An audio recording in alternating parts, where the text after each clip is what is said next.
പറയുമ്പോൾ ചേർത്ത് പറയേണ്ടുന്ന മറ്റൊരു സംഗതിയാണ് പ്രവാചകന്മാരും ഭരണവും. ഭരണം എന്ന് പറയുന്നത് പ്രവാചക ദൗത്യത്തിന്റെ മുഖ്യോദ്ദേശമാണോ? ആണെങ്കിൽ ഭരണം കിട്ടാത്ത പ്രവാചകന്മാർ പരാജയപ്പെട്ടോ? ഇതാണ് ചോദ്യം. ഈ ചോദ്യം വളരെ ബാലിശവും ബുദ്ധി ഇല്ലാത്തതുകൊണ്ട് ചോദിച്ചു പോകുന്നതുമാണ്.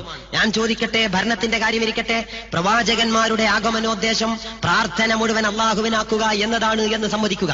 എല്ലാ പ്രാർത്ഥനകളും അള്ളാഹുവിന്, ഇത് പഠിപ്പിക്കാനാണ് പ്രവാചകന്മാർ വന്നത് എന്ന കാര്യത്തിൽ എന്തായിരുന്നാലും തർക്കമില്ലല്ലോ.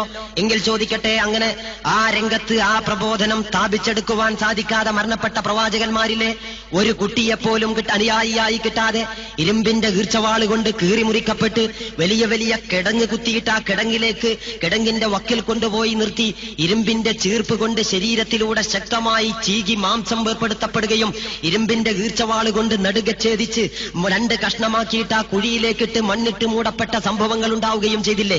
ഇത്തരം പ്രവാചകന്മാരൊക്കെ പരാജയപ്പെട്ടോ? അപ്പോൾ മനസ്സിലാക്കണം, പ്രവാചകന്മാർക്ക് പരാജയമില്ല. അതുകൊണ്ട് അള്ളാഹുവിന്റെ തൗഹീദിന്റെ സമ്പൂർണ്ണ സംസ്ഥാപനത്തിന് വേണ്ടി പരിശ്രമിക്കുക, ജീവിതകാലം മുഴുവൻ അതിനു വേണ്ടിയിട്ട് അധ്വാനിക്കുക, ആ സന്ദേശം ജനങ്ങളുടെ മുമ്പിൽ എത്തിച്ചു കൊടുക്കുക. ജനങ്ങൾക്കത് ബോധ്യം വന്നതിന് ശേഷം അംഗീകരിച്ചില്ലെങ്കിൽ പ്രവാചകനൊരു നഷ്ടവുമില്ല. താങ്കളുടെ മേലിൽ വ്യക്തമായ ദൗത്യ നിർവഹണമല്ലാതെ ഒന്നും ഉദ്ദേശമല്ല.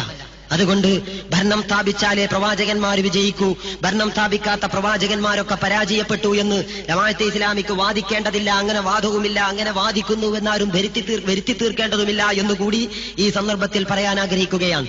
അതുപോലെ തന്നെ മറ്റൊരു സംഗതിയുള്ളത്, ഇങ്ങനെയാണ് ഇസ്ലാമെങ്കിൽ ഇത് ഈ നാട്ടിൽ നടക്കുമോ എന്ന് ചോദിക്കുന്ന ആളുകളുണ്ട്. സമ്പൂർണമായ സംസ്ഥാപനമാണ് ജമാഅത്തെ ഇസ്ലാമിയുടെ ലക്ഷ്യം.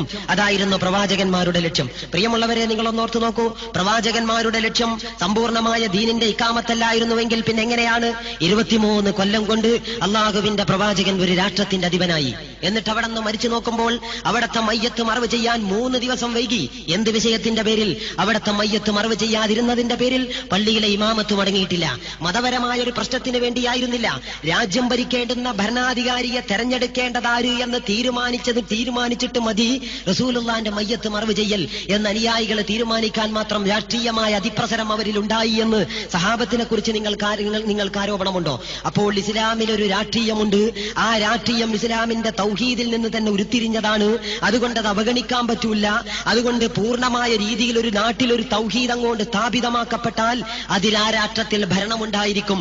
അതിൽ ആശങ്കിച്ചിട്ടും അസൂയപ്പെട്ടിട്ടും അസ്വസ്ഥതപ്പെട്ടിട്ടും ഞങ്ങളിപ്പോൾ പണിയെടുത്തുകൊണ്ടിരിക്കുന്ന രാഷ്ട്രീയ നായകന്മാരുടെ ജോലി പോകുമല്ലോ എന്നോർത്തുകൊണ്ട് സങ്കടപ്പെട്ടിട്ടും ഒരു കാര്യവുമില്ല എന്ന് മാത്രമേ ഈ സന്ദർഭത്തിൽ അത് സംബന്ധമായി പറയാൻ ആഗ്രഹിക്കുന്നുള്ളൂ. സൂചിപ്പിച്ചു വന്ന സംഗതി, ആരാധനാപരമായ മേഖലയിലെ തൗഹീദ് ഇവിടെ നടക്കുമോ? ആരാധനാപരമായ മേഖലയിലെ തൗഹീദിന്റെ സംസ്ഥാപനത്തിന് വേണ്ടി ഇന്ത്യയെ പോലെയുള്ള ഒരു നാട്ടിൽ എത്ര കാലം പണിയെടുത്താലും നിലവിലുള്ള അവസ്ഥയിൽ നമുക്ക് നല്ല ബോധ്യമുണ്ട്, പെട്ടെന്ന് നടക്കാൻ പോകുന്നില്ല. എന്നാ പിന്നെ നടക്കൂല എന്ന് കരുതി അത് നിർത്തിയോ? അത് നിർത്താൻ അവർ തയ്യാറല്ല. അവർ മനസ്സിലാക്കിയിടത്തോളം തൗഹീദിന് വേണ്ടി അവർ പണിയെടുക്കുന്നോ? എങ്കിൽ നമ്മൾ മനസ്സിലാക്കിയ ലാ ഇലാഹ ഇല്ലല്ലാഹയുടെ ആദർശത്തിന്റെ താല്പര്യമനുസരിച്ച് നമ്മളും അധ്വാനിക്കും. ഇന്നിവിടെ നടത്തിത്തരാമെന്ന് കരാറൊന്നും ആരോടും ചെയ്തിട്ടില്ല.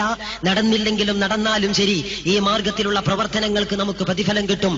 അങ്ങനെയാണ് ഇസ്ലാം നമ്മെ പഠിപ്പിച്ചിട്ടുള്ളത്.